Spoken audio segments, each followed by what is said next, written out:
사도신경으로 주일 예배 시작하도록 하겠습니다. 전능하사 천지를 만드신 하나님 아버지를 내가 믿사오며 그 외아들 우리 주 예수 그리스도를 믿사오니 이는 성령으로 잉태하사 동정녀 마리에게 나시고 본디오 빌라도에게 고난을 받으사 십자가에 못 박혀 죽으시고 장사한 지 사흘 만에 죽은 자 가운데서 다시 살아나시며 하늘 오르사 전능하신 하늘 우편에 앉아 계시다가 저희로서 산자와 죽은 자를 심판하러 오시리라.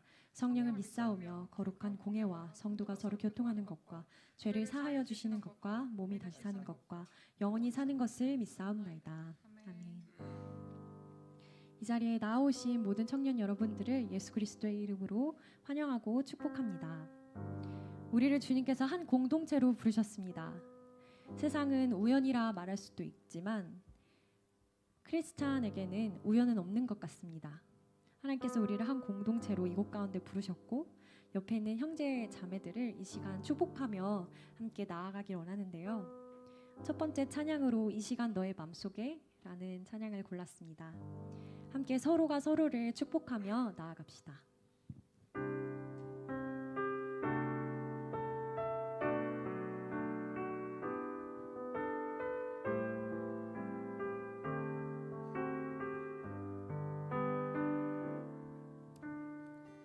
이 시간 너의 맘속에 하나님 사랑이 가득하기를 진심으로 기도해 간절히 소망해 하나님 사랑 가득하기를. 하나님은 너를 사랑해 얼마나 너를 사랑하시는지 너를 위해 저 별을 만들고 세상을 만들고 아들. 다시 한번 고백하기 원합니다. 이 시간 너의 맘속에 이 시간 너의 맘속에 하나님 사랑이 가득하기를 진심으로 기도해 간절히 소망해 하나님 사랑 가득하기. 서로가 손을 뻗어서 찬양할까요? 하나님은 너를 서로 바라보시면서 얼마나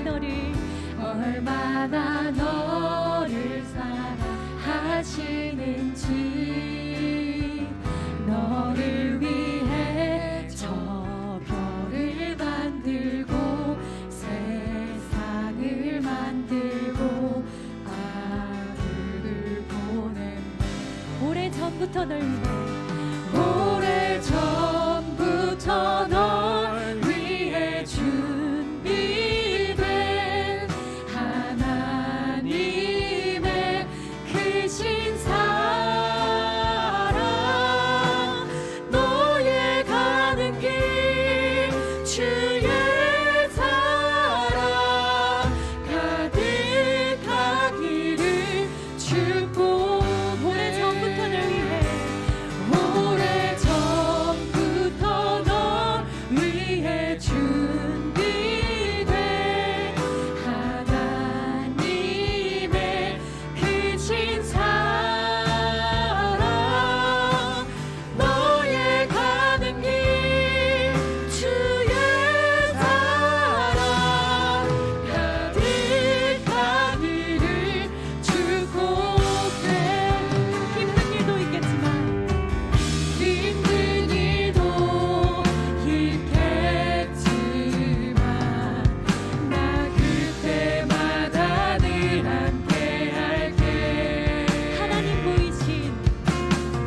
일어나서 기쁨으로 찬양합시다.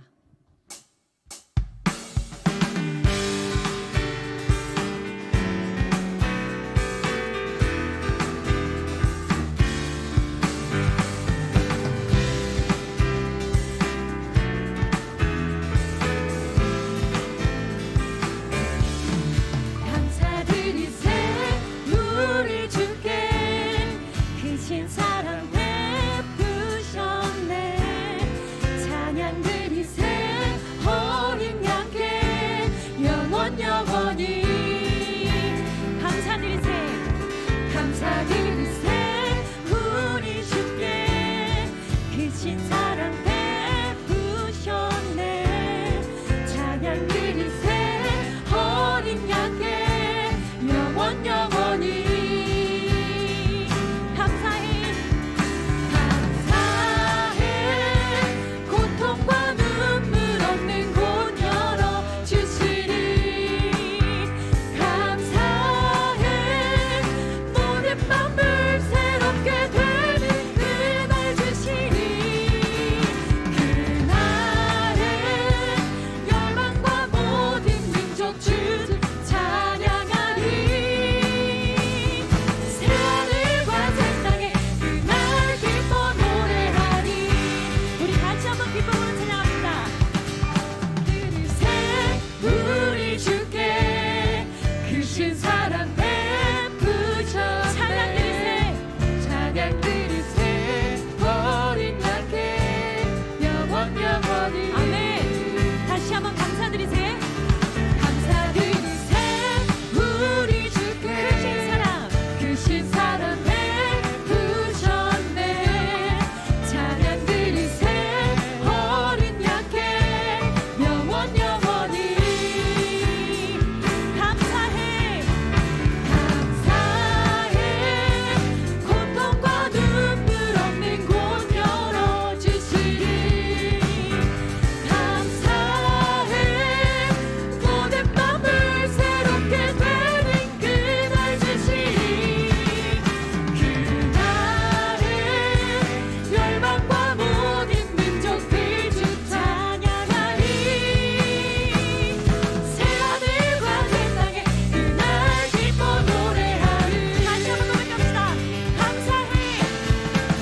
감사해 고통과 눈물 없는 곳 열어주시리. 감사해 모든 맘을 새롭게 되는 그날 주시리. 그날에 열방과 모든 민족들 주 찬양하리. 새하늘과 새 땅에 그날 기뻐 다시 한번 노래하리. 마지막으로 고백합시다. 감사해. 감사해 고통과 눈물 없는 곳 열어주시리. 감사해 모든 맘을 새롭게 되는 그날 주시리. 그날에 열방과 모든 민족들 주 찬양하리. 새하늘과 새 땅에 그날 기뻐 노래하리. 새하늘과 새 땅에 그날 기뻐 노래하리. 새하늘과 새 땅에 그날 기뻐 노래하리. 아멘. 감사의 박수를 주님께 올려드립니다. 아멘.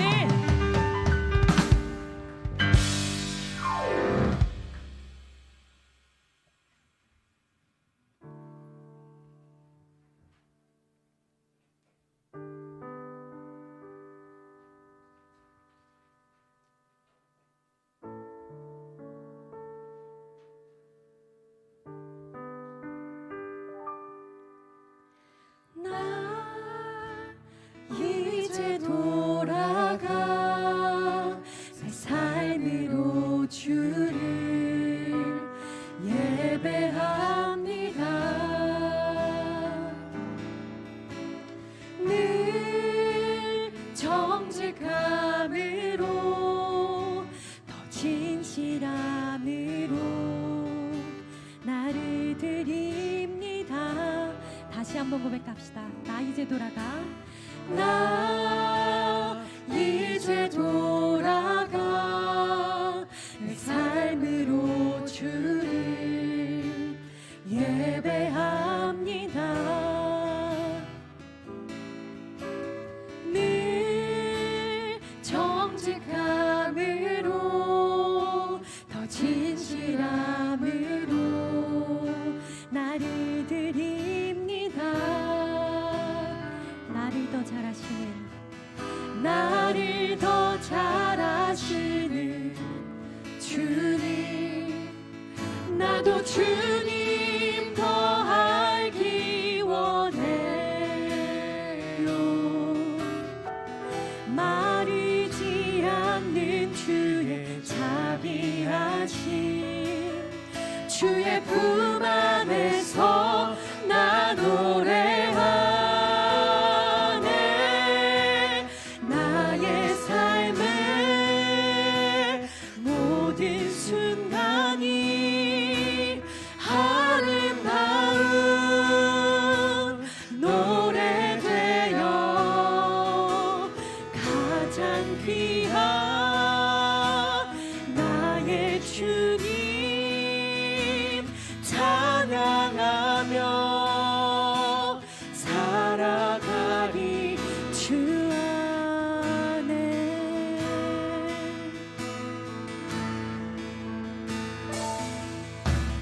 나 이제 돌아가 내 삶으로 주를 예배합니다. 늘 정직함으로 더 진실함으로 나를 드립니다. 나를 더 잘하시는 나를 더 잘하시는 주님, 나도 주님 더 알기 원해요. 마르지 않는 주의 자비하심, 주의 품 안에서 주의 품 안에서 나 노래하네. 나의 삶의 모든 순간이 아름다운 노래 되어 가장 귀한 나의 주님 찬양하며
떠나고 또 떠난 우리를 끝까지 붙잡으심을 보았습니다.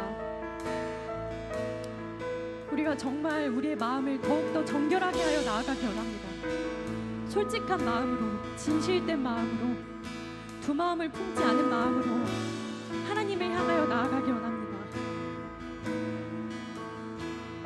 하나님께서 우리를 사랑하신 것처럼 우리도 그분을 사랑하길 원하고, 이 자리에서 예배에서만 주님을 찬양하는 것이 아니라 우리 삶의 모든 순간이 하나님께 바쳐드리는 예배가 되길 원합니다.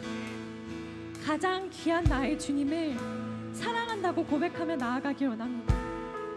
우리를 가장 잘 아시는 분은 주님이십니다. 우리의 모든 문제의 해결 방법도 나도 잘 모르는 내 자신에 대해 가장 잘 아시는 분이 주님이십니다. 그분께 답이 있고, 그분께 치유가 있고, 그분께 자유가 있고, 그분께 생명이 있습니다. 생명 되신 예수님 앞에 우리 다시 한번 믿음으로 나아가길 원합니다. 예수 그리스도의 보혈의 그 은혜에 힘입어 하나님 앞에 나아가는 시간 되길 원합니다. 주님 성령님으로 이 시간 조명하여 주십시오. 우리가 한 마음이 되어 주님 한 분만을 예배하게 하여 주시고, 우리의 모든 자아를 내려놓고 하나님 한 분만을 찬양할 수 있는 자로 거룩하게 세워주십시오. 우리의 삶이 예배가 되길 원합니다. 함께 기도하며 나아갑시다.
우리를 위해 김준서 형제님 나와서서 기도하시겠습니다.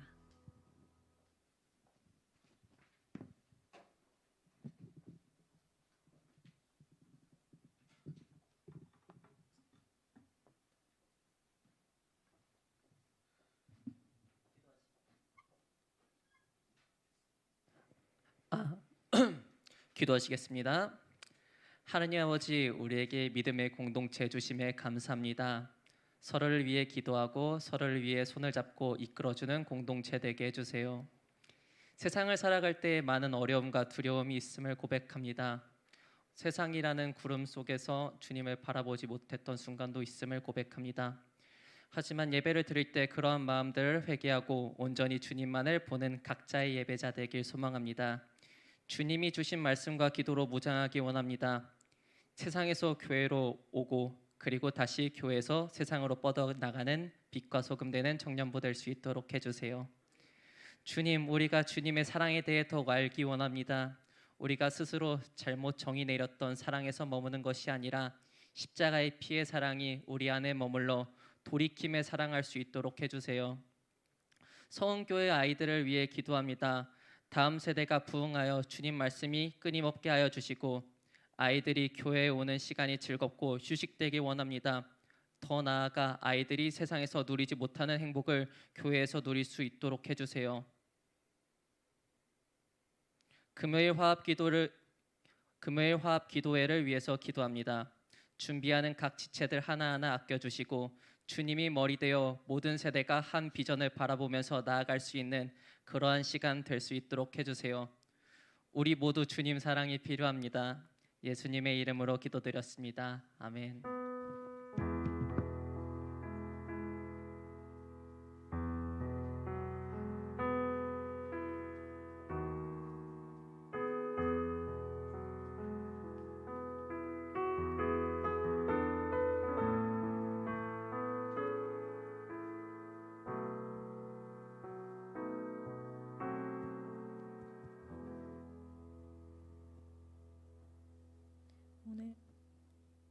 오늘 우리에게 주신 하나님 말씀은 갈라디아서 2장 1절에서 10절 말씀입니다.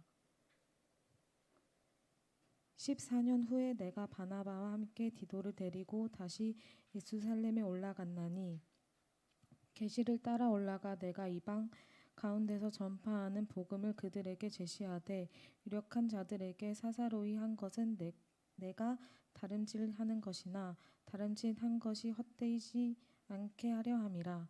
그러나 나와 함께 있는 헬라인 디도까지도 억지로 할례를 받게 하지 아니하였나니 이는 가만히 들어온 거짓 형제들 때문이라. 그들이 가만히 들어온 것은 그리스도 예수 안에서 우리가 가진 자유를 엿보고 우리를 종으로 삼고자 함이로되 그들에게 우리가 한시도 복종하지 아니하였으니 이는 복음의 진리가 항상 너희 가운데 있게 하려 함이라.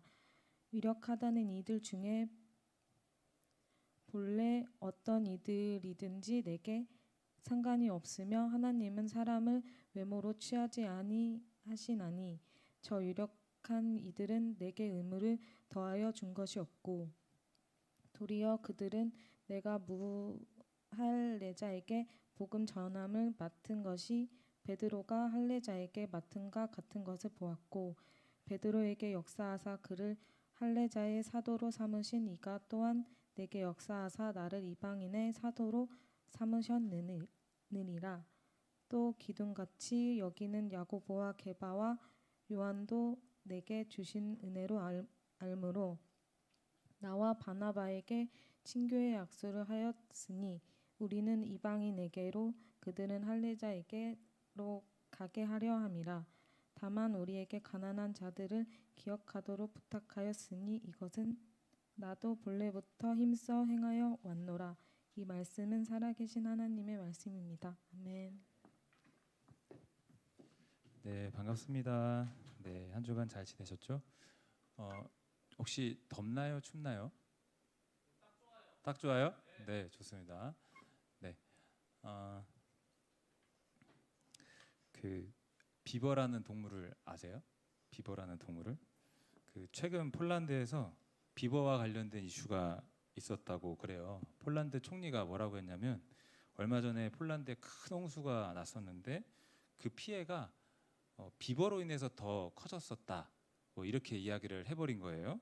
그래서 많은 사람들이 굉장히 큰 반발을 했어요. 이제 비버가 그 작은 동물이 뭔 죄가 있느냐, 뭐 홍수가 더 피해가 난 게 그 비버 잘못이냐, 뭐 비버 편에서 이야기를 한 거죠. 실제로 그 댐을 만든다 그러잖아요. 나뭇가지들과 지능을 이용해서 댐을 만들어서 이제 물살이 막 흘러 들어올 때 벽을 만들고 댐을 만들어 가지고 이제 그 안에서 이제 자기네 집을 만드는데 뭐 이런 비버가 뭔 어떤 홍수 피해를 더 일으켰겠느냐 이런 이야기가 있었는데요. 그런데 제가 이제 관련된 기사를 보면서 그 거의 끝자락에 이런 글을 봤어요. 일부 과학자들은 그럴 수 있다고 말한다. 강둑에 꿀을 파고 들어가면서 강둑이 손상이 될 수 있는 가능성이 없지는 않다. 그렇다. 이거 말하는 겁니다. 그래서 저도 비버를 희생양 삼고 싶지는 않지만은 만약에 강둑에 큰 강둑에 영향을 줄 수도 있다고 한다면 실제 몸 길이가 1m 정도밖에 안 되는 그 작은 비버일지라도 강둑을 훼손시켜서 큰 문제를 일으킬 수 있다는 것을 깨닫게 되는 것 같아요. 성경에서도 이런 구절이 있어요. 우리를 위하여 여우 곧 포도원을 허는 작은 여우를 잡으라. 포도원 있잖아요. 큰 포도원이 뭐 태풍에 의해서 또 다른 자연재해에 의해서 무너질 수도 있겠지만 망가질 수도 있겠지만 그 작은 여우 한 마리 때문에 무너질 수도 있다. 그래서 그 작은 여우를 잡아야 된다. 이런 말씀이 아가서에 기록이 되어 있습니다. 여러분, 우리 교회를 허무는 작은 여우는 무엇일까요? 우리 교회와 또 우리 교회가 아니더라도 우리 공동체 또 우리 가정 우리가 속한 어느 곳이든지 그 공동체를 허무는 작은 여우는 무엇일까요? 어떤 특정한 사람을 가리키는 게 아니라요. 그 작은 여우라는 것은 잘못된 사상일 수도 있고요. 이데올로기일 수도 있고 또 어떤 작은 가르침, 어떤 거짓된 잘못된 가르침 그런 것 때문에 정말 큰 공동체가 한순간에 무너질 수도 있다라는 겁니다. 그러니까 우리가 살펴보려고 하는 갈라디아 교회도 마찬가지였어요. 거짓된 잘못된 가르침으로 인해서 교회가 정말 힘들어지는 상황까지 벌어지게 된 것입니다. 우리 교회와 공동체를 허무는 것은 무엇일까 한번 생각해 보는데 저는 그런 생각이 들었어요. 정죄와 비난, 정죄와 비난. 이게 하나님의 특성은 결코 아니거든요. 하나님은 죄를 덮어주고 사랑해주고 우리 오늘 다 같이 축복송 했는데 정말 서로가 잘 되기를 바래주는 것이 하나님의 마음입니다. 그러나 마귀가 갖고 있는 특성이야말로 너 그렇게 하면 안 돼. 잘못했어. 계속 비난하고 죄를 들춰내는 것 이게 바로 마귀의 특성이거든요. 그렇게 할 때 우리가 이제 허물어질 수밖에 없어요. 그게 작은 여우가 될 수 있어요. 하나님의 잣대도 아닌 내 잣대를 들이대면서 너 이거밖에 안 돼? 너 이거 못해? 너 그러면 안 돼. 물론 우리가 분별을 해야 돼요. 그렇지만 우리가 하나님의 잣대를 들이대는 것도 결코 그게 마냥 좋지만은 않습니다. 하나님의 잣대로 하나님의 법으로 내가 분별은 해야 합니다만은 정죄하는 것은 주의해야 됩니다. 왜냐하면은 예수님조차 함부로 정죄하지 않으셨거든요. 간음하여 모든 사람들이 돌을 던지겠다고 했던 그 여인에게 나도 너를 정죄하지 아니한다. 여기서 죄 없는 자만 먼저 돌을 들어서 쳐라라고 했고 예수님조차도 정죄하지 않으셨어요.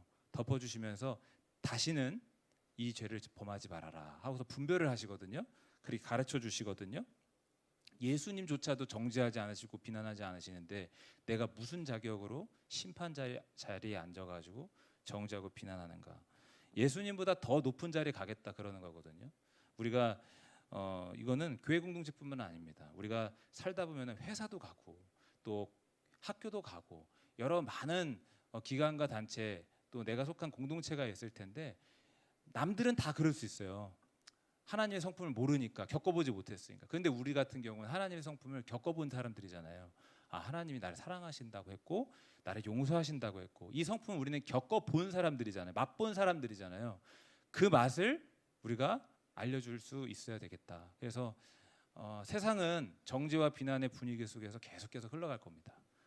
그 작은 여우를 잡지 못해서 견고하게 세워진 어떤 기업과 가정과 교회와 다 허물어질 겁니다. 근데 우리는 그렇게 하면 안 된다라는 거예요. 우리가 하나님의 교회를 잘 세워나가야 될 텐데 역사상 그 누구보다도 하나님의 교회를 허물려고 했었던 한 사람에 대해서 이야기를 하려고 이야기를 했습니다. 그 사람 누구일까요? 하나님의 교회를 허물려고 자기 인생을 전부 다 바쳤던 한 사람, 성경에 나오길 사울이라는 사람입니다.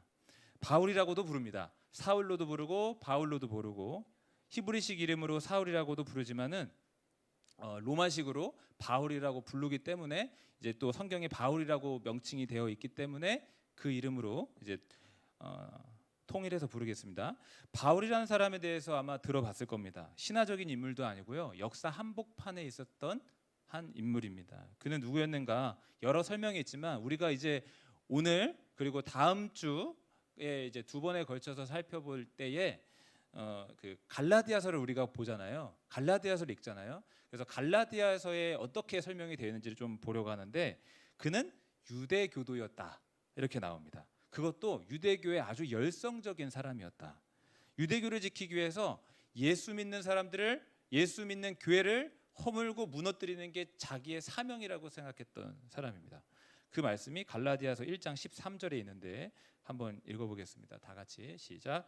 내가 이전에 유대교에 있을 때에 행한 일을 너희가 들었거니와 하나님의 교회를 심히 박해하여 멸하고. 그가 이전에 유대교에 있었다라고 합니다. 유대교는 무엇일까요? 저는 여전히 제가 머리가 좋지 않기 때문에 책을 읽었던 걸 또 읽고 또 읽고 또 읽어요. 저는 제가 머리가 좋지 않다는 걸 누구보다 잘 알고 있기 때문에. 그래서 유대교에 관련된 모든 그런 책들 이런 것도 또 읽고 또 읽고 그러는데 그것들을 방대합니다. 설명하기 너무 어렵지만 한마디로 말해서 여호와 하나님을 신으로 믿는 유일신앙이라 할 수 있겠습니다. 바울은 유대교 중에 열성파 골수 신자였고요. 유대교의 절기를 지키고요. 유대교 경전인 토라를 지키고요. 토라는요. 창세기, 출애굽기, 레위기, 신명기, 민수기 이 토라를 거기 안에 이스라엘 그 유대교가 어떻게 태동이 되었는지부터 유대인들이 어떻게 살아야 되는지 도덕적 규범과 또 율법이 기록된 책입니다. 이 율법을 공부하고 지키고 정말 유대교의 아주 열성적인 사람이었다라는 거죠. 그러면 그 유대교 바울이 왜 예수 믿는 사람들을 핍박하고 하나님의 교회를 허물려고 했었는가? 앞서 설명을 했듯이 예수라는 자가 나타나서 유대교를 근간을 막 흔들어 버리는 거예요. 여호와 하나님이 보내신 자가 예수라고 하니까 이걸 믿을 수가 없는 거죠. 여호와 하나님을 믿고 있는데 여호와 하나님의 아들이 예수라고 하는 이 말이 도저히 받아들일 수가 없는 거예요.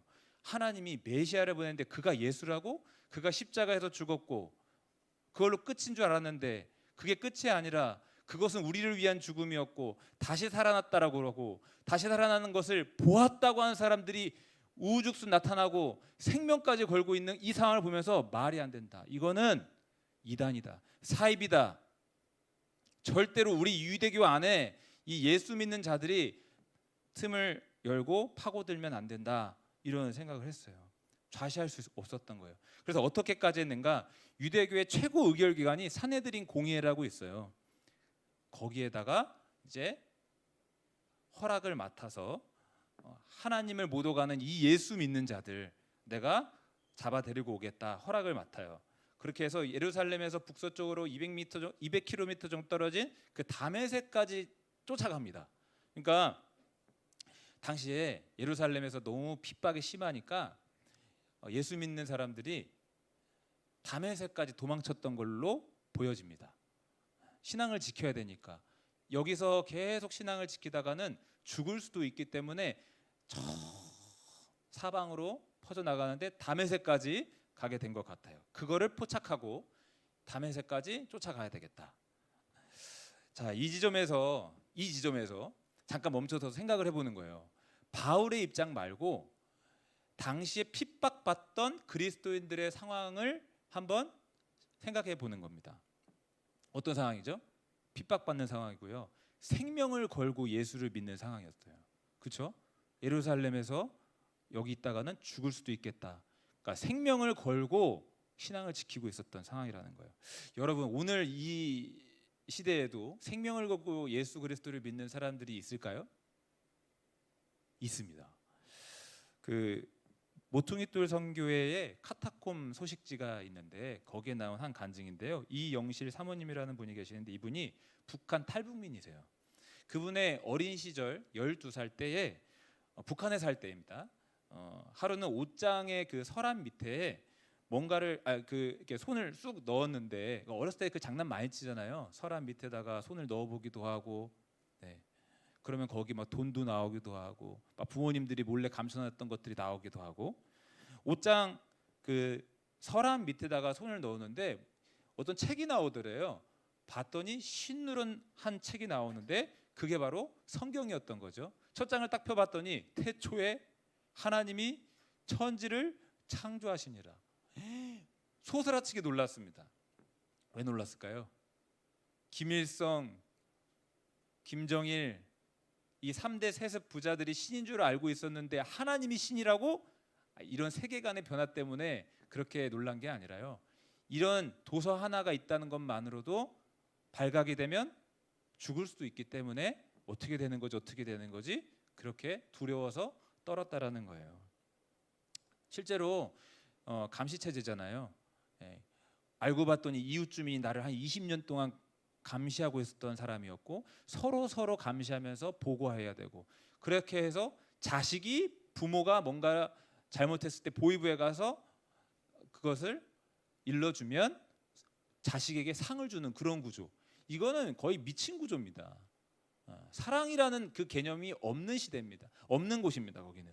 근데 아무튼 너무 놀라가지고 두 주쯤 혼자 끙끙 앓고 있다가 아버지한테 물어봤대요. 아버지, 저 책 뭡니까? 그랬더니 아버지가 그제서야 신앙을 알려주더래요. 그동안 계속 비밀로 하고 자녀에게도 그 신앙을 알려주지 않았던 상황이었는데 그제서야 내가 예수 그리스도를 믿는 성도다 알려준 거예요. 그때부터 이제 신앙을 갖게 됐는데요. 근데 그 간증 글을 좀 읽어보면서 새로운 사실을 알게 됐어요. 저는 다 비밀스럽게 신앙을 지키는 줄 알았거든요. 그런데 그 이영실 사모님의 간증 글에 따르면 대놓고 목숨 내놓고 전도하고 다니는 사람들이 있다고 합니다. 그래서 보위부가 너 입에서 하나님의 이름을 절대로 나오게 하지 마라. 총 겨누고 이야기를 해도 자기 목숨 내놓고 하나님이 나를 실망시킨 적이 없는데 내가 하나님을 부인해서 하나님을 시킬 수가 없다. 이렇게 하고서 총살당하고 그 가족들은 다 정치범 수용소에서 지냈다. 이런 이야기를 하더라고요.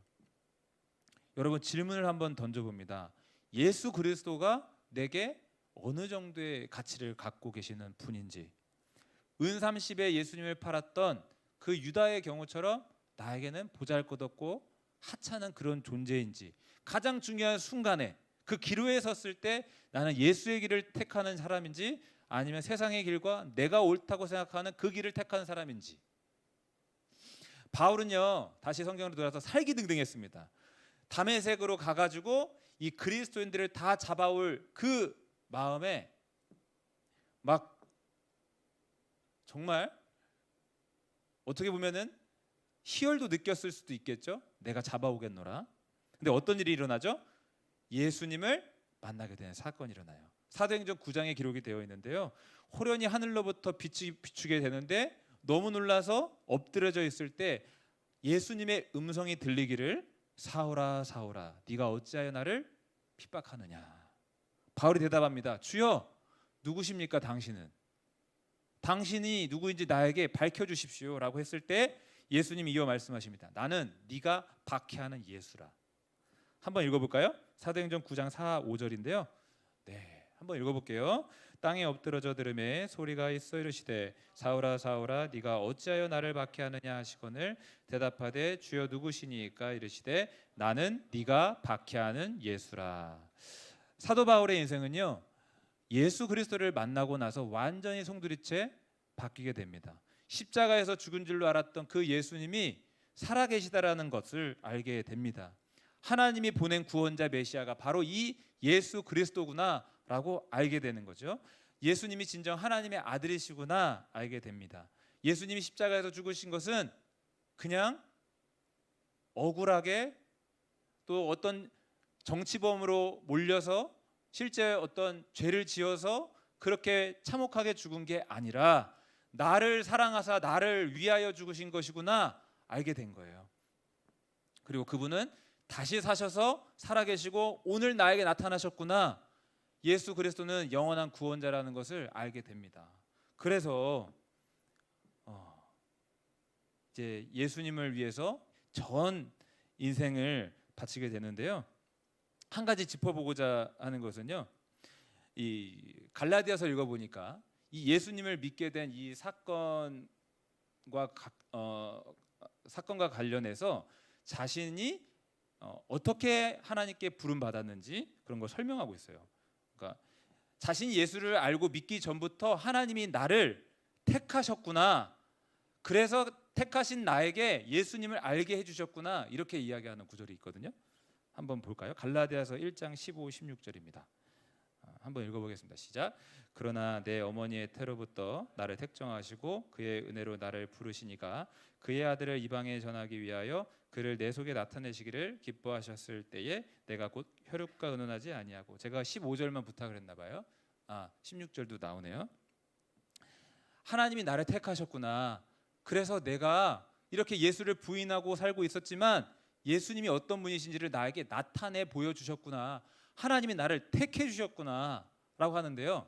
15절에 보니까 어머니의 태로부터 나를 택정하시고, 15절 한번 띄워주세요. 내 어머니의 태로부터 나를 택정하시고, 내가 태어나기 전부터 내가 하나님을 택한 게 아니라 하나님이 먼저 나를 아시고 나를 택해 주셨구나 라고 고백하는 겁니다. 하나님의 예정하심, 하나님의 택하심에 대해서 지금 바울은 고백하고 있는 거예요.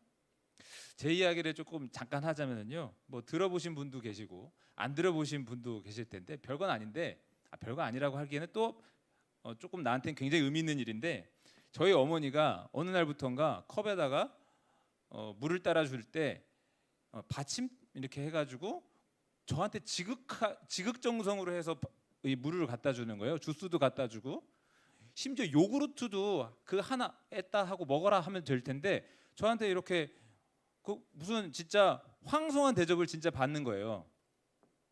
그래서 엄마가 왜 이럴까 그러고 있는데 어느 날 어머니가 기도하면서 주의 음성을 들었대요. 하나님께서 저에 대해서 말씀하시기를 네 아들은 내가 택한 종이다. 네 아들은 내가 태초부터 택한 내 종이다. 종기 여기고 함부로 하지 마라. 그 얘기를 하시는 거예요. 그래서 내가 너를 보니까 하나님 종이래. 잘해 볼게. 그렇게 말씀하시는 거예요. 그래서 뭐 좋기도 하고 한편으로는 내가 뭐라고, 나 같은 죄인이 하나님의 택하심을 입었다는 게 말이 안 된다라는 생각도 들지만 실제로 성경을 보면은 하나님께서 사람을 택하십니다. 저는 저만 그렇게 유일하게 택했다 말하려고 하는 게 아니라 저한테는 이런 경험이 있는데 이게 우리 여러분들에게도 다 해당되는 진리라는 사실입니다. 하나님께서 여러분들을 다 선택하신 줄로 믿습니다. 하나님께서 여러분들을 부르시는 줄로 믿습니다. 예수님께서 말씀하시기를 너희가 나를 택한 게 아니라 내가 너희를 택하여 세웠다. 여기서 잠깐 신학적인 이야기를 하자면요, 선택의 규례 중에요 무조건적인 선택과 조건적인 선택이 있어요. 무조건적인 선택과 조건적인 선택이 있는데 하나님이 선택했다는 게 그게 뭐 또 어떤 차이가 있길래 그 두 가지 개념이 있느냐 이렇게 생각할 수 있는데, 무조건적인 선택이란 이런 겁니다. 하나님이 구원하기로 선택하시고 그 선택을 인간의 입장에서는 저항할 수가 없습니다. 하나님이 택했는데 그 누가 그걸 막을 수가 있느냐라는 거죠. 그리고 하나님께서 한 번 선택하든 그 사람은 최후까지 구원을 잃어버릴 수가 없다라는 거예요. 하나님의 주권과 선택을 강조하니까 이렇게 교리가 이어지는 겁니다. 하나님께서 구원하시기로 선택한 사람인데 그 누가 저항을 하겠으며, 그 사람은 한 번 작정됐기 때문에 무조건적으로 구원받는다. 그런데요, 이게 이제 칼빈주의자들이 이야기하는 그 선택의 교리인데 이 교리가 문제가 됩니다. 왜냐하면은 하나님의 선택, 하나님의 예정, 하나님의 주권을 무조건 지나치게 강조하다 보니까 하나님께서 어떤 이는 선택하시지만 어떤 이들은 구원하지 않겠다고 예정하고 유기하셨다. 이런 교리까지 이어진다는데 문제가 있다라는 거죠. 여러분, 하나님의 주권에 의해서 무조건적인 선택이라면 우리가 설교하고 기도하고 전도할 필요가 있을까요? 그럴 필요가 없죠. 무조건적으로 하나님이 구원받기로 예정한 사람은 무조건 구원하시는데, 또 그런 사람은, 선택된 사람은 무조건 구원받는데 바르게 살고 성결하게 살고 깨끗하게 살 필요가 있을까요? 성결의 교리를 완전히 파괴하는 겁니다. 그리고 만약에 여러분 한번 물어보겠습니다. 승호, 진짜 그냥 미안해. 내가 승호를 좋아하기 때문에 그냥 예를 들어보는 거예요. 하나님이 승호를 버리기로 예정해 놓으셨대요. 내가 어떻게 해도 나는 그냥 유기되기로 결정된 사람이에요. 그럼 어떤 마음이 들어요? 그런 잔인한 하나님에 대해서 내가 신뢰할 수 있을까요? 또한 내 마음은 얼마나 두려울까요? 아무 여지가 없어요. 아무 가능성도 없어요. 승아 미안해. 승호가 듣더니 큰일인데? 이런 표정이에요. 어제 같이 우동 먹고 아주 너무 좋았어요. 네.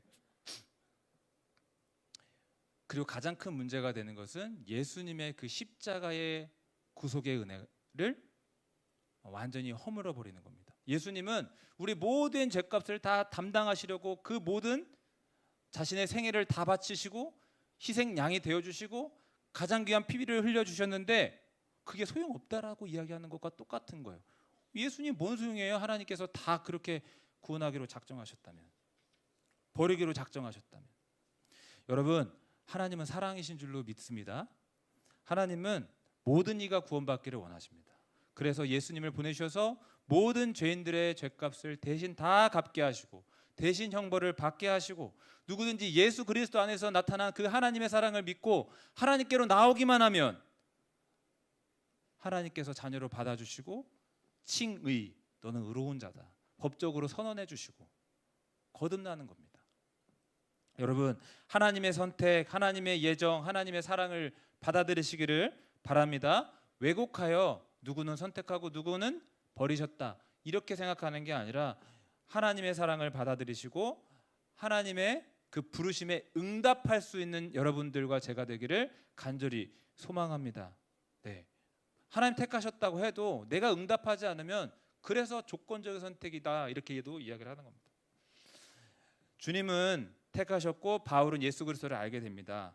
예수 그리스도에 대해서 어떻게 고백하는지 한번 읽어보도록 하겠습니다. 갈라디아서 2장 20절입니다. 굉장히 유명한 구절인데요. 한번 읽어보겠습니다. 내가 그리스도와 함께 십자가에 못 박혔나니 그런즉 이제는 내가 사는 것이 아니요 오직 내 안에 그리스도께서 사시는 것이라. 이제 내가 육체 가운데 사는 것은 나를 사랑하사 나를 위하여 자기 자신을 버리신 하나님의 아들을 믿는 믿음 안에서 사는 것이라. 예수님이 누구라고 고백하고 있습니까? 나를 사랑하사 나를 위하여 자기 자신을 버리신 하나님의 아들. 다시 말해서 이 세상 모든 죄인들을 대표하여 이 세상 모든 죄인들을 대신하여, 즉 나를 대신하여 죽으신 하나님의 아들이라고 고백하면서 그분은 다시 사셨고 지금 내 안에 살고 계시다라고 고백하고 있는 거예요. 이 믿음으로 자신의 전 생애를 바치는 거예요. 예수 그리스도를 전해야 된다. 예수 그리스도 안에 나타난 이 하나님의 사랑을, 하나님의 구원을 전해야 되겠다. 그러면서 이제 전도 여행을 하기 시작하는데요. 여러분 여행 좋아하세요? 여행 좋아하시는 분? 나는 집에 있는 게 더 좋아. 예. 그래요. 이렇게 소심하게 소심하게 아니죠? 예, 이게 수줍게 손든 우리 여자 청년들도 있고. 네. 최근에 그 어제였던 것 같아요. 어제도 이제 육아하고 밤늦게 들어가가지고 이제 육아하고 있는데 무슨 톡파원 24인가? 뭐 그 프로그램이 있어가지고 이렇게 어르고 달래면서 이렇게 잠깐 봤는데 스위스 영상이 나오는 거예요. 와, 가는데 이제 패러글라이딩 타가지고 산과 강과 그 자연 경관을 보는데 야, 정말 가고 싶다. 근데 이제 저희 아내와 늘 이야기하는 게 있어요. 우리는 못 가. 우리는 못 가. 우리는 교회 지켜야 돼. 그러면서 이제 저희 아내가 이게 그 카톡에다가 어떤 이제 그 사진 하나 딱 보내줬어요. 뭔가 보니까요. 스위스 알프스 못지않은 한국 고성에 한 카페가 있다. 우리는 못 가. 우리는 교회 지켜야 돼. 교회 일해야지 뭐 어디 가. 스위스 알프스 못지않은 한 고성의 카페 뷰가 너무 좋으니 거기 곧 가자. 그래서 나는 못 가 또 그랬어요. 그랬더니 처남 데리고 가겠다. 그래서 예. 어쩌다가 바울은 3차에 걸친 전도 여행을 하기 시작합니다. 그래서 지금의 튀르키예 갈라디아 지방에 이제 가게 돼서 전도를 하는데요. 교회를 세워요. 비시디아 안디옥, 이고니온, 루스드라, 더베 이런 지역에 가서 교회를 세웁니다. 근데 그것을 떠나왔는데 거기에 문제가 생겼다라는 것을 듣게 됩니다. 큰 문제가 있는데요. 그래서 그것을 이제 바로잡고자 AD 56년경에 갈라디아 교회들에게 서신을 써가지고 이제 그 문제를 바로잡는데 그게 우리가 읽고 있는 이 갈라디아서입니다. 갈라서 이게 아니고 갈라디아서. 예. 그렇다면 교회들 안에 어떤 문제가 있었을까요? 간단하게 말하면요, 거짓 형제들, 거짓 교사들이 들어온 겁니다. 잘못된 가르침을 퍼뜨리고 있는 겁니다. 작은 여우가 포도원을 허물듯이 정말 저는 비벌을 희생양으로 삼고 싶진 않지만 강둑을 허물 수 있듯이 그 작은 가르침 같은 그게 파고들어서 교회를 허무려고 했었던 거예요. 갈라디아서 2장 4절 한번 보겠습니다. 같이 읽어볼게요. 이는 가만히 들어온 거짓 형제들 때문이라. 그들이 가만히 들어온 것은 그리스도 예수 안에서 우리가 가진 자유를 엿보고 우리를 종으로 삼고자 함이로되. 거짓 형제들이 있었다. 이들은요 뭐라고 하냐면요, 예수 그리스도를 믿는 것도 좋지만 율법을 지켜야 돼, 이렇게 이야기를 하는 거예요. 이 가르침이요 얼마나 교묘한지요, 예수님을 믿지 마라가 아닙니다. 예수님을 믿기는 믿되 그걸로 충분하지 않고 율법과 할례를 행해야 된다라고 가르치는 겁니다. 할례. 여러분 할례가 뭔가요? 제가 이게 할례에 대해서 여러 번 설명했는데 그 할례는요 남자 성기에 그 표피가 있는데 그것을 잘라버리는 겁니다. 이것을 왜 했느냐? 하나님의 백성이라면 하나님과 언약을 맺은 하나님의 백성은 이제 하나님의 백성이라는 표시를 가져야 되는데 그것을 몸에 새기는 거예요. 그래서 아브라함부터 해서 다 그 할례를 받았어요. 어떻게 생각하시나요? 어떤 사람들이 와서 교회 와서 할례를 받아야 된다, 예수 그리스도를 믿는 것만으로는 충분하지 않다, 할례를 받아야 된다. 큰 문제 아닌 것 같은데?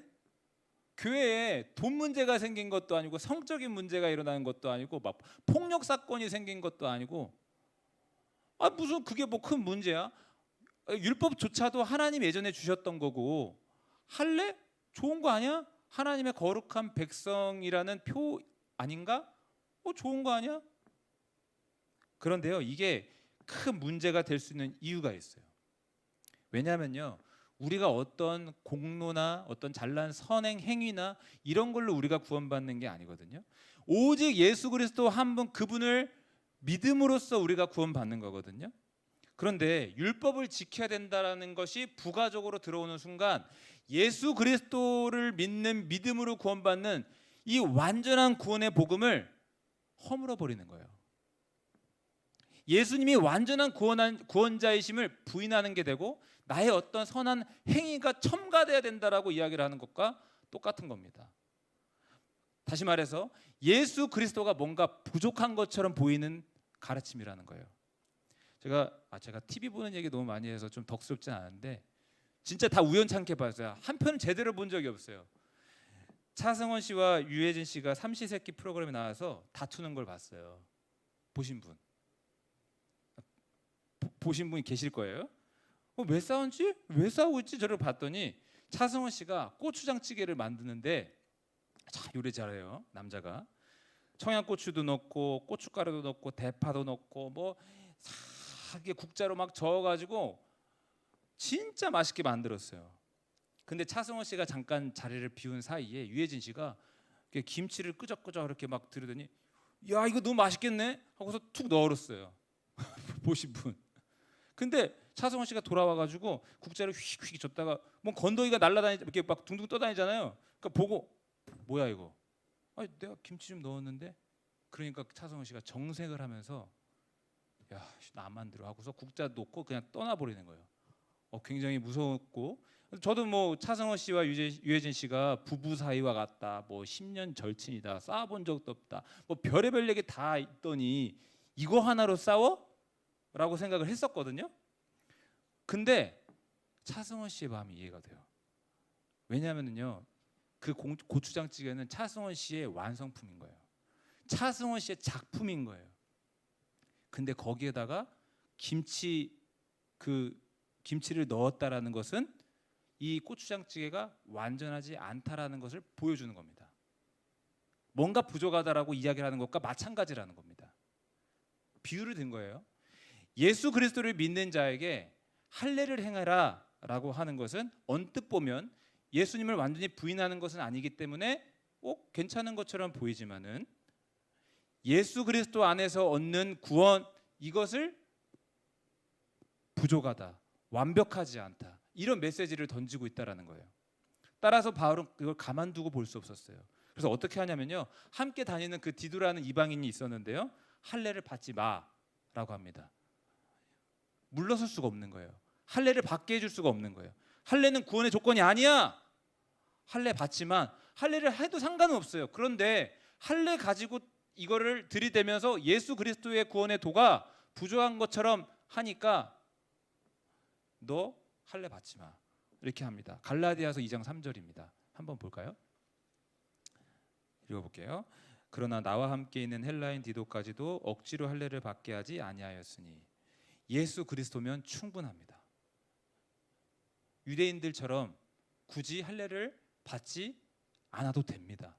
이미 받은 유대인들은 할례를 받은 상태로 있어도 됩니다.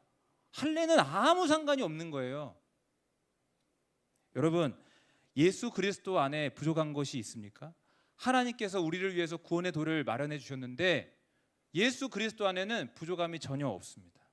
예수 그리스도를 믿음으로 우리는 값없이 아무 대가를 치르지 않았지만, 내가 죄값을 치르지 않았지만 예수 그리스도께서 죄값을 다 치러 놓으셨고, 이미 다 치러 놓으셨고, 이것을 믿음으로 받아들여라. 내가 이루어놓은 구원을 받아들여라.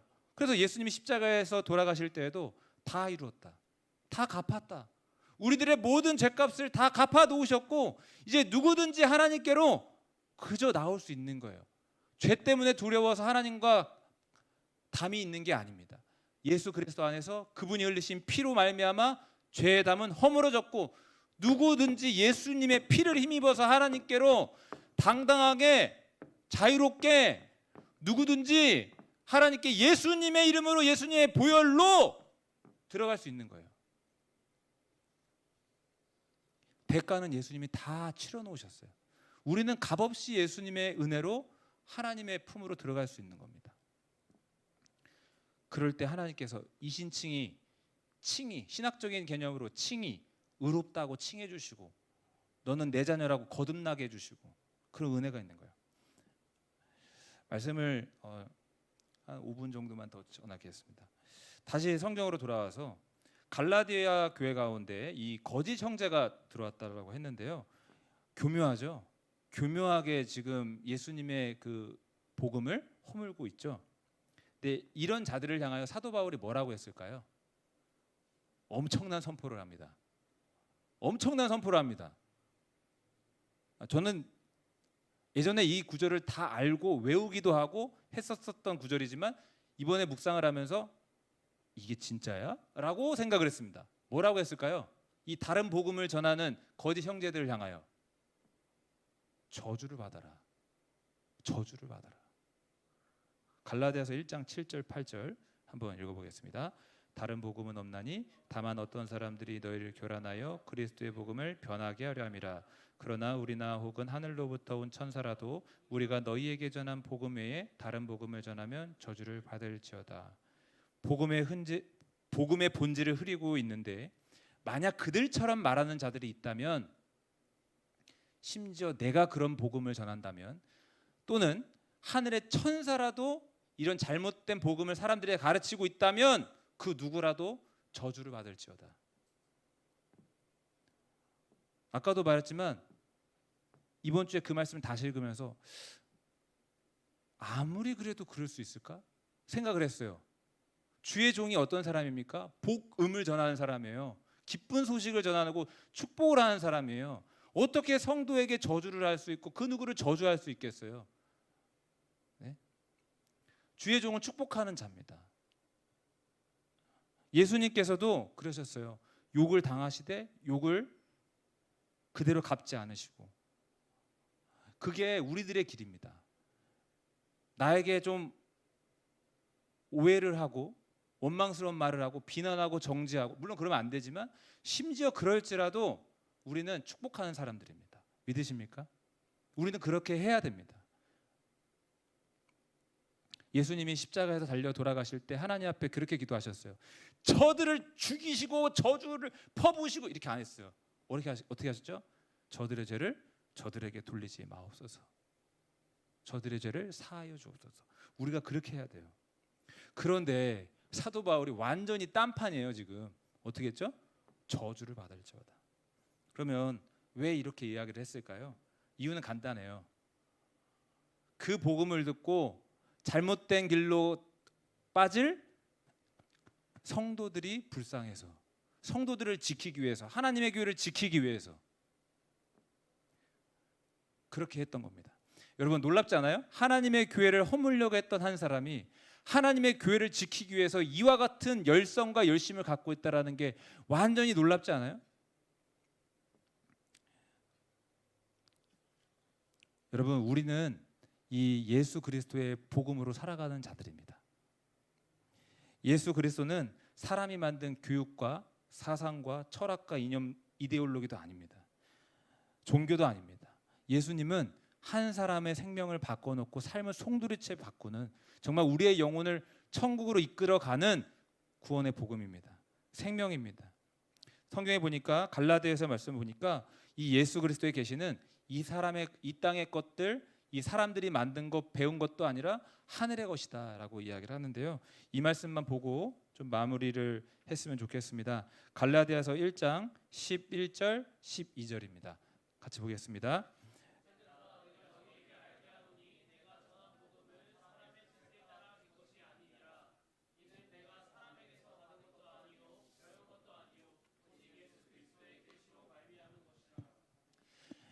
요즘에 그 노벨상과 관련된 뉴스들이 연신 나오잖아요. 노벨 화학상은 누가 땄다, 노벨 문학상은 누가 땄다, 노벨 경제학상은 누가 땄다.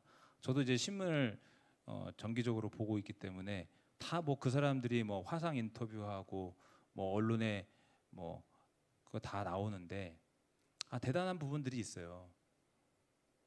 심지어 사람들과 세상을 변화시킬 수 있는 그런 석학들이 분명히 있습니다. 그런데 그것들도 사람에게서 나온 것뿐입니다. 그걸로 인해서 우리의 영혼이, 그들이 말한 이론으로 인해서 우리의 영혼이 천국에 이르지는 못합니다. 죄를 사할 수 있는 능력은 없습니다. 그렇지만 예수 그리스도 안에서 우리는 죄 사함의 은혜를 얻고 죄에서 자유함과 해방을 얻고 하나님으로부터 의롭다고 칭함받고 하나님의 자녀가 되고 하나님과 화목한 자가 되고 하나님의 놀라운 그 은혜 속에서 살아갈 수가 있습니다. 오직 예수 그리스도를 믿음으로. 내가 안 되니까 하나님께서 가장 좋은 길을 주셨습니다. 오직 예수 그리스도를 믿음으로. 오직 예수 그리스도를 믿음으로. 여러분 예수 그리스도 안에서 주어주신 우리에게 너무 큰 은혜 잊지 마시고 하나님께 사랑의 고백을 하시고 하나님께 찬양하시고 하나님께 영광 돌리시고 우리 가운데 계신 예수님을 찬양하며 나아가시기를 주님의 이름으로 축복합니다. 우리 딱 5분 했어요. 기도하고 찬양하겠습니다. 찬양합니다. 내 안에 사느니.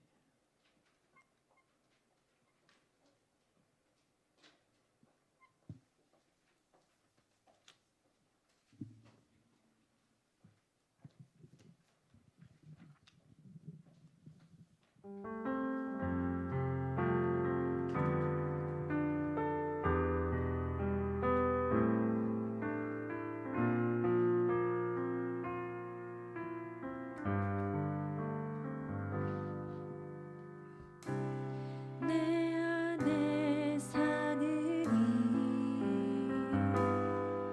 예수 그리스도니 나의 죽은 곳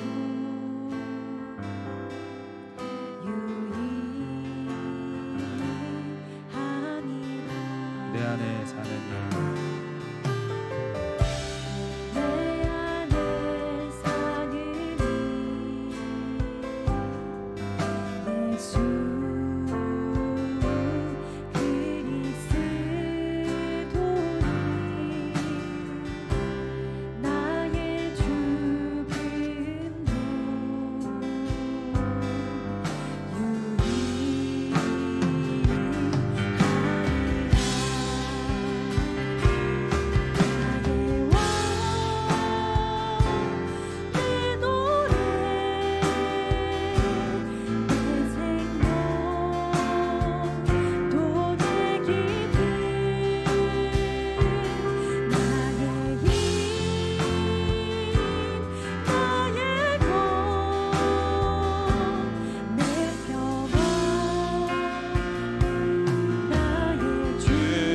나의 왕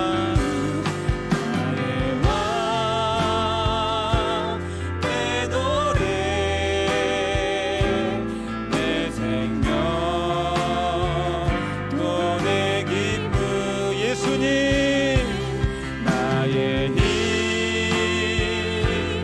나의 것 내 평화 나의 주 나의 왕 예수님 나의 왕 내 노래 내 생명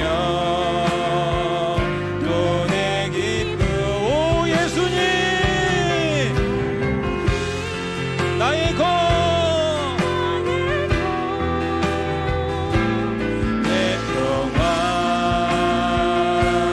나의 주 나의 왕 예수님 나의 왕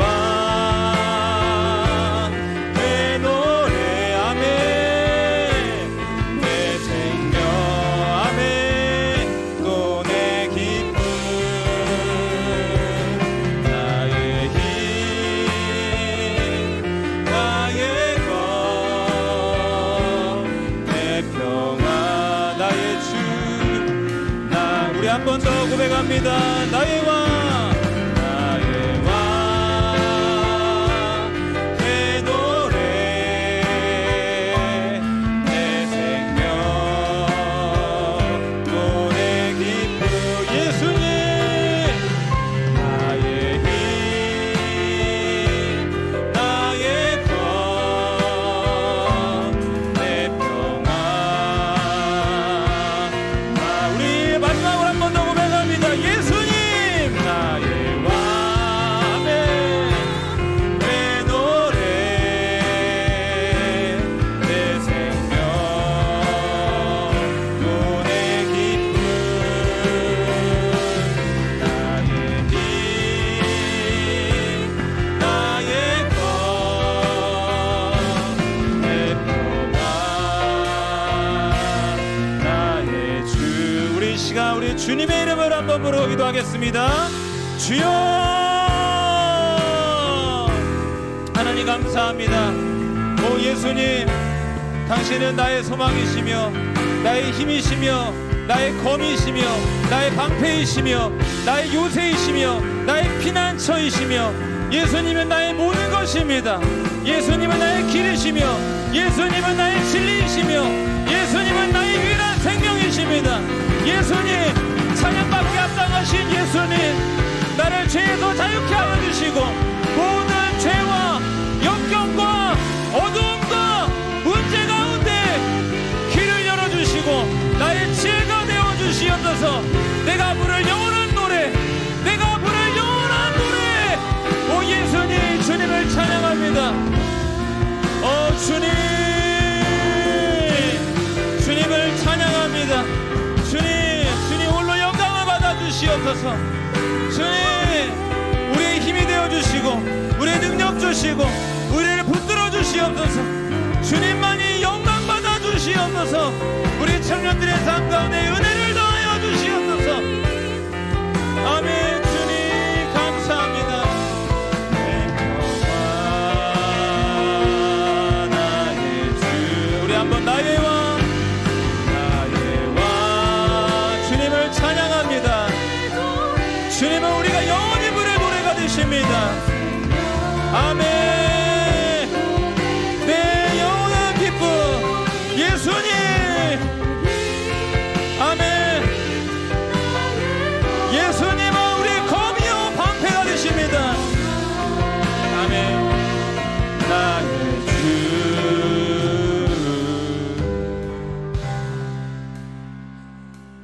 살아계신 하나님 예수 그리스도가 우리의 길과 진리요 생명 되심을 이 시간 다시 한번 믿음으로 고백합니다. 오직 예수 그리스도를 믿음으로 구원받은 우리들 날마다 주님과 동행하며 살게 하여 주옵소서. 예수님이 나의 힘이시고 나의 검과 방패가 되시고 나의 유일한 피난처와 나의 유일한 친구와 기쁨 되시고 내가 찬양할 유일한 노래가 되심을 고백합니다. 예수님 이곳에 자정하시고 우리 마음속에 임하시고 치유하시고 회복시키시고 새롭게 하시고 은혜와 능력을 넘치도록 부어 주옵소서. 감사드립니다. 살아계신 예수님의 이름으로 기도합니다. 아멘. 봉헌하겠습니다.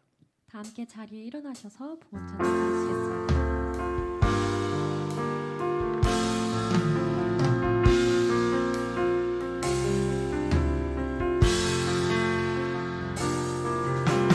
나의 모습 나의 소유 주님 앞에 모두 드립니다. 모든 아픔 모든 기쁨 내 모든 눈물 받아주소서. 나의 생명을 드리니 주 영광 위하여 사용하옵소서. 내가 사는 날 동안에 주를 찬양하며 기쁨의 제물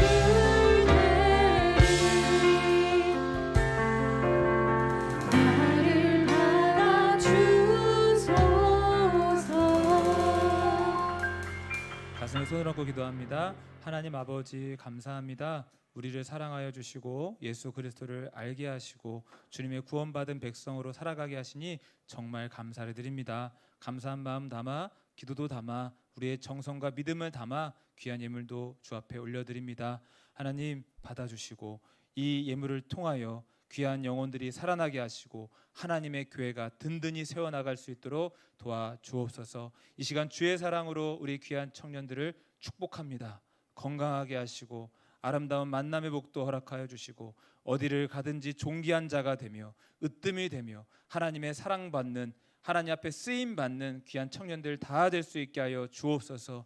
일하는 것들 또 공부하고 손대고 있는 모든 것들 다 성공하게 도와주시옵시고 어디를 가든지 주의 영광으로 쓰임받는 주의 영광 드러내는 귀한 청년들 다 되어줄 수 있도록 복의 복을 더하여 주옵소서. 주 예수 그리스도의 크신 은혜와 하나님 아버지의 거룩하신 사랑과 성령님의 인도 교통하심이 이곳에 모여 예수 그리스도께 모든 소망을 품고 나아가는 모든 청년들 위해 영원토록 함께 있기를 축원하옵나이다. 아멘.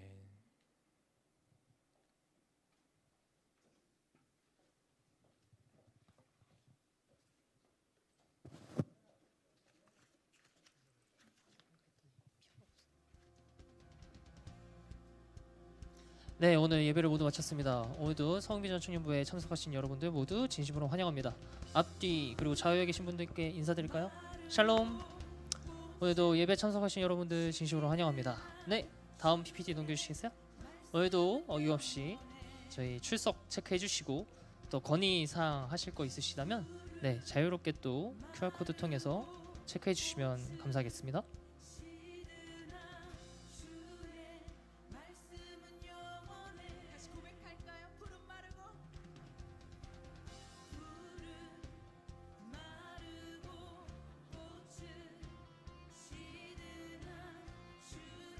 QR코드는 그 주보 뒤쪽에 보면은 조그맣게 저희가 QR코드 체크란을 만들어놨습니다. 아직 새로운 주보에 익숙치 않으실 것 같아서 네, 뒤쪽에 보시면은 저희가 QR코드를 올려놨으니 해당 코드 통해서 출석 체크해 주시면 되겠습니다.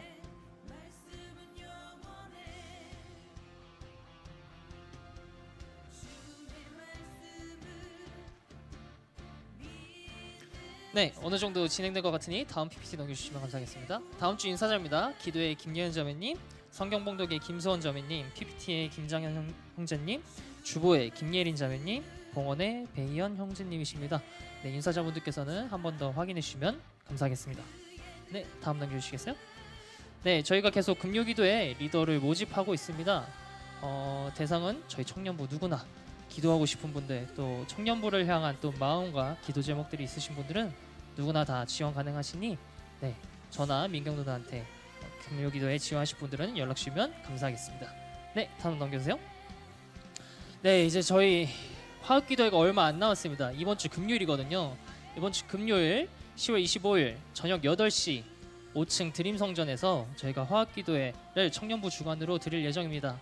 같이 화합된 마음으로 또 하나된 마음으로 기도회에 참석하시고 싶은 분들은 다 저녁 8시까지 와주셔서 저희 함께 기도하고 또 찬양하는 시간 되었으면 좋겠습니다. 지금 그리고 찬양팀에서도 열심히 지금 준비하고 있거든요. 그 과정에서 다 같이 주님 앞에서 하나된 마음으로 저희 기도하고 찬양하는 시간 되었으면 좋겠습니다. 네, 다음 넘겨주시겠어요? 네, 오늘 리더 교육이 있습니다. 각 임원분들, 소그룹 리더분들 그리고 또 새신자 팀 분들께서는 오늘 10월 20일 오후 4시에 청년부실에서 지난달처럼 똑같이 리더 교육이 있을 예정이니 리더분들께서는 시간 맞추셔서 같이 리더 교육 참여해 주시면 좋겠습니다. 네, 다음 넘겨주시겠어요? 네, 이거 관련해서는 한국교회 200만 연합 예배가 다음 주 10월 27일 종교개혁주일 날 있습니다. 광화문에서 이제 연합 집회가 있는데요. 이건 초교표적으로 모든 기독교인들이 다 함께 모여서 예배를 드리는 시간인데 이거는 서정 목사님께서 잠시 설명해 주시고 넘어가도록 하겠습니다. 네, 뭐 기독교계의 흐름을 잘 알고 계시는 분들은 이미 다 아시고 계실 거예요. 한국교회가 이번에 광화문, 시청, 남대문 이쪽에 다 모여가지고 집회를 하겠다라고 하는 건데요. 제가 알기로는 그 부산에 그 소년보 목사님이 주창하셔가지고 시작된 걸로 알고 있는데 이제 우리나라에 많은 문제들이 있어요. 젠더 이데올로기에서 남성과 여성 그런 양성 개념도 막 파괴하고 또 가정의 질서 이런 것도 파괴하는 그런 젠더 이데올로기도 있고 차별금지법이라고 하는데 뭐 좋게 표면적으로는 좋게 보이죠. 뭐랄까요? 평등을 추구하자, 차별하지 말자. 그렇지만 그걸로 우리의 기독교인들에게 역차별이 들어올 수 있거든요. 가령 예를 들어서 우리는 동성애가 죄라고 믿고 성경에 그렇게 규정되어 있다라고 하는데 그거에 대해서 언급을 한 것 자체가 차별이라고 한 것이다 하면서 문제가 될 수 있고, 그러니까 뭐 여러 가지 이런 싸움 속에 있습니다. 근데 이것들을 법제화하는 과정 중에 또 있는 사람들이 있고 이거를 막는 사람들이 있는데 우리 한국 기독교는 성경에 근거하여 하나님의 공의 법에 기초해서 그걸 막겠다 하는 건데 움직임은 여러 움직임으로 나타날 수 있어요. 나는 기도하겠다. 나는 이렇게 목소리를 내고 그렇게 하고 싶지는 않다. 뭐 여러 모양이 있을 수 있습니다. 그 누구를 비판하는 건 아닙니다. 목소리를 내고 광장에 나간 사람만이 신령하고 성숙하고 이렇게 판단해서는 안 되는 부분이고요. 저희 교회는 이제 사실 더 깊이 들어가 보면은 저 움직임이 오히려 교회 내에서도 갈라놓는 움직임이 될 수 있어요. 야, 저건 나가야 돼. 저거는 좀 과격해. 그래서 사실 이런 거 대두되는 것 자체가 조심스러운 부분입니다만 저희 교회는 자유롭게 참여하실 수 있는 분은 참여하시라라고 이렇게 권면해 두고 드리는 입장입니다. 그래서 교회에서 차량을 운행한다거나 하진 않습니다. 만약 가실 분들은 자유롭게 소그룹 내에서도 같이 의논하시고 그렇게 하시면 좋을 것 같아요. 이 정도로 설명을 마치고요. 더 자세한 좀 궁금한 내용들이 있으면은 우리 영상도 조금 공유해 드릴 수 있습니다. 네. 네, 다음 광고 넘겨주시면 감사하겠습니다. 네, 이번 10월 19일 날 재경이가 생일이었는데 재경이 어딨지? 오늘 왔는데? 네, 생일 축하한다고 다 같이 박수 한 번만 부탁드리겠습니다. 네, 오늘 또 생일 선물 꼭 받아가시면 되겠고요. 네, 다음 넘겨주세요. 네, 오늘 광고는 모두 다 끝났습니다. 각자 소그룹별로 흩어지셔서 소그룹 모여도 자유롭게 진행해 주시면 감사하겠습니다. 감사합니다.